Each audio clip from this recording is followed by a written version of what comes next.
Today we're going to introduce Shorty to Hobbles. Now, I really like Hobbles for the simple reason that it's another training method that I can use, but it's also a safety technique that my horses then know.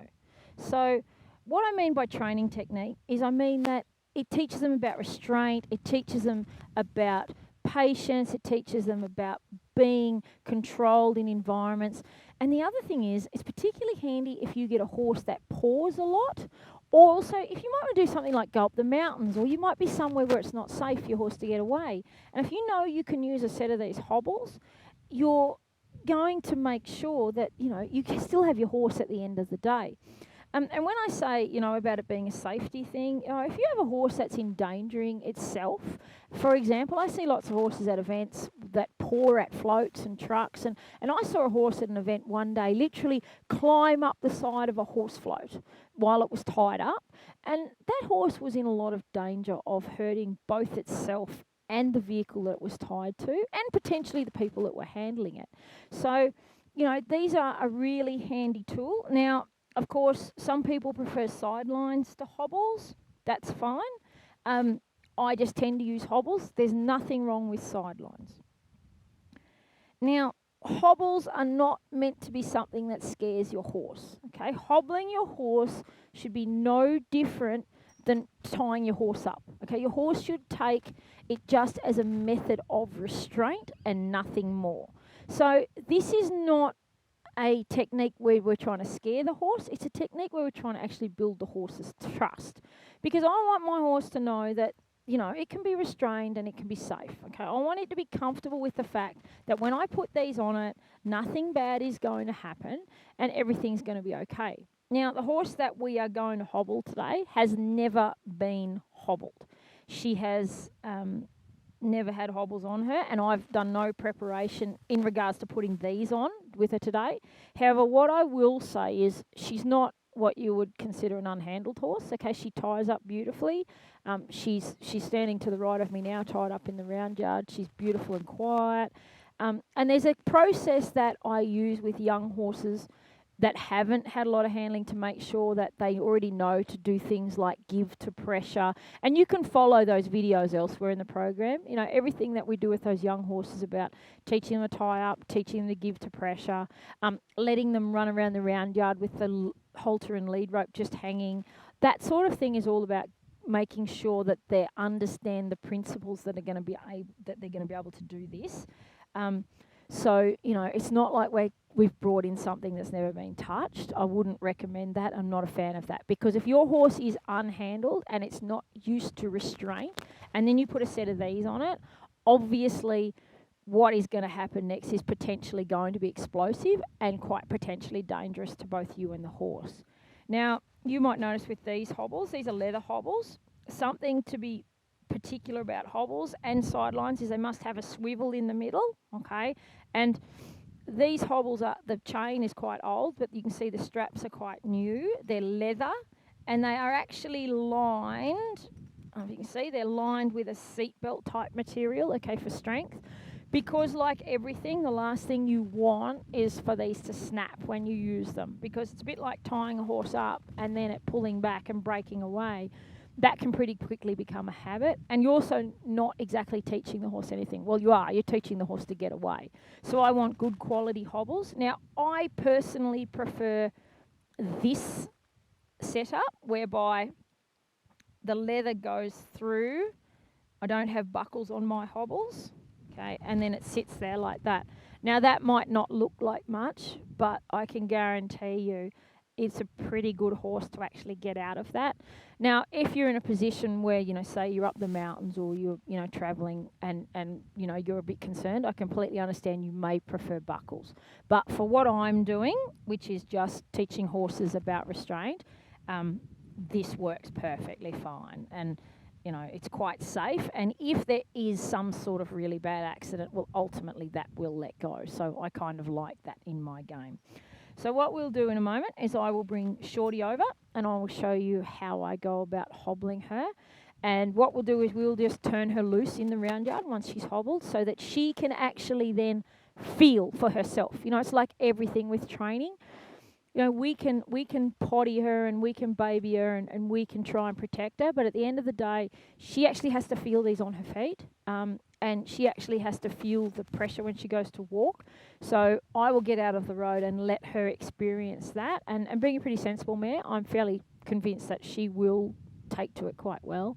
But of course, with all these things, anything can happen, and safety always goes first. So we'll demonstrate that as we go along with her in a moment. So we have the hobbles ready to go. I have Shorty here with me. As you can see, we're in a nice, safe round yard. Okay, we don't want any accidents. We want to make sure the mare is safe beyond all else. Now, it's interesting to note, Shorty's quite relaxed and calm. Okay, this would not be a great thing to do on a day when, you know, someone's whippersnippering and the gale force winds and everything's going on. You really want to make sure the first time you do this, everything is controlled and your horse is happy and calm. Because if they do get stressed out about having the hobbles on, the last thing you want is them already escalated before you do that. So she's in a safe environment. There's no rocks on the ground in case she stumbles. You know, she's nice and calm and relaxed. So what I'm going to do is I'm going to put the hobbles on it. Now, this is where you start to think about your safety, okay? And she's a little distracted. There's a mare moving around beside her. So it's a little bit like you were going to pick up her feet, but you get down beside her, you know, or like you were putting boots on her. What you don't want to do is you do not want to get your head in front of her knee. Okay, because if I stick my head in around there and she picks a leg up like she just did, it's quite easy for me to cop a knee in the face, and that's not particularly pleasant. So you can see I've just got this rope laying on my hand. Like I said, this mare's broke, okay? She's not a flighty mare. She's had lots of desensitisation work done with her since she came here. We've been doing lots of groundwork. You know, I've been setting her up for this to be a success. So I put one hobble on. You can see I've laid the chain across to the other side, ready to do the next one. I've come around, same thing, holding onto my rope, keeping my head to the side of her leg. If she takes fright or does anything now, chances are she's going to go away from me and I'm going to be pretty safe. Now, what we're going to do is take the lead rope off, okay, because I now want... Sure, I don't want to be anywhere near her, basically, okay? I'm quite happy for Shorty to feel this herself, okay? I want her to work out for herself that she's hobbled. Now, like I said, we have never hobbled this mare before. I have literally no idea what she's going to do, and as you can see, she looks really concerned about it. Now, if I was just doing this here on my own, what I would do is I would just go up to the tight rail and work with some other horses or do some other stuff and leave her alone. But because we're actually here doing the videoing today, I am going to stay in the round yard with her. Now, when I say leave her alone, by the way, I don't actually mean leave her unattended, okay? When I first hobble horses, they're never, ever, ever out of my sight. I might be in the next yard working another horse, but I'm always around. Now, you know, working with animals, you never know what's going to happen. I'm just going to ask her to move, okay, just for the sake of doing it, okay? Now, you can see the little jerk then when she felt that, okay? When she took the step and she felt it, you know, she went, oh, there's something on my legs, okay? Now, she's just going to move around and kind of feel that. And you can see, like, this mare is super, super relaxed about this. Now, I don't think this mare has ever been hobbled. She would have had no need to be where she's come from. I'll just ask her to step again, just so you can see what it looks like when she takes those steps and she feels that restraint. You know, remember, this mare knows how to be tied up. You can float her, you can truck her, you can leave it, you know, do all that stuff with her already. This is just a different restraint. Now, you can see she's having a bit of a snort. You know, when she walks, she's walking a little funny. But she's very calm about it, okay? She's not at all stressed. She's not worried about it. You know, she feels a little unsteady because this is new. And now you can see she's starting to push the bounds of the hobbles a little bit. So, you know, this would be that moment I was talking before about having good gear and making sure that your gear is safe. You know, the worst thing that could happen at this moment is those hobbles snap, because right now she's just feeling the restraint. Now, that's normal, okay? That's normal. Don't panic if your horse does that, okay? She didn't hurt herself, okay? She felt it. She bent, like fell over a little bit, but she got herself back up. Now, if you're there, okay, if I was standing there next to her at this moment, that's more dangerous for her and for me, because as it is now, I'm out of the way. She's just focusing on what she's got going on, and she doesn't have to worry about me. But if I was standing there, she would be worried about me as well, as in, why was I there, what was going on? And the other thing is, it's more dangerous for me, of course, because if she trips and falls and I'm standing there, you know, it's nothing for me to end up with a broken leg because she's fallen on top of me. Now, watching this reaction, I can tell you this mare has not had hobbles on before. Okay, that's a pretty standard sort of reaction for a well-educated horse that has never worn hobbles. Of course, they don't all do that. You know, and we have got the broodmares in the next yard as a bit of a draw to give her something to think about. But, you know, she's being pretty good. So what would you do from here? Okay, well, what I would do is I would just leave this mare like this. And like I said, I'd stay around and keep an eye on her until she got the feel for it. You can see there how she's still taking those steps and she's kind of resisting the pressure around her pasterns. So what I would do is I'd leave her in here for half an hour or so, or, you know, just depending on how well she went, until she looked more relaxed. If you look at her body language and how she's standing, her facial expressions, you can see she's not particularly comfortable about having them on. And of course, another reason for me to stay around is she is wearing a rope halter, and if she was perhaps to go and hang over the fence with those broodmares in the next yard and catch that halter, okay, that could be a whole nother disaster.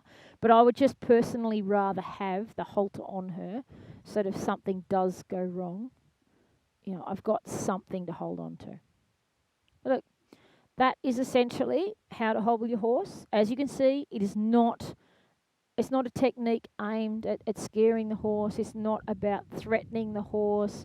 You know, one of the things that I didn't talk about before, and one of the reasons why I really like hobbling is, you know, one day this mare could get her leg stuck in a fence somewhere, or, you know, some other tragedy like get her stuck loading herself on a float or something crazy like that, because you know what horses are like, it can and will happen.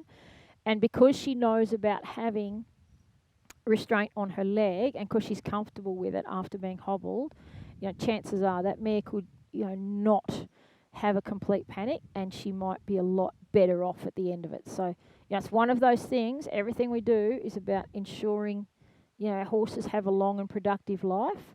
And, you know, it's a safety thing, as in if something goes wrong, she knows she's safe, but it's a training technique as well. So we'll just leave her now to work out her hobbles, and I'd say fairly shortly she will get the idea of it, and she'll just graze her way around the round yard. Shorty's had a little bit of time to hang out in the round yard and get to feel the hobbles, and I'm pretty happy with where she's at. She's pretty relaxed about it. She's a pretty sensible little mare. So what we're going to do now is take them off her. Again, thinking about safety for us and the horse, okay, making sure that neither of us get hurt. So all I'm going to do is repeat the process that I did when putting them on. I'm going to make sure I stay here by her shoulder, where if she jumps forward, she's going to go away from me. And if you watch the video of when we hold her, you saw at one point she tripped and knuckled over. You know, if I'm here and that happens again, she's going to go this way. So staying beside her, keeping the rope nice and handy, just undoing them. And I always like to do them back up. That's just me. Because when you pick them up, I don't want them falling off. I don't want the leather straps falling off. And you can see when I did that one, I threw it over this side. So when I come down this side and undo this one, stand up, put it back together. And the other thing, putting it back together, it just shows her that I'm in no rush.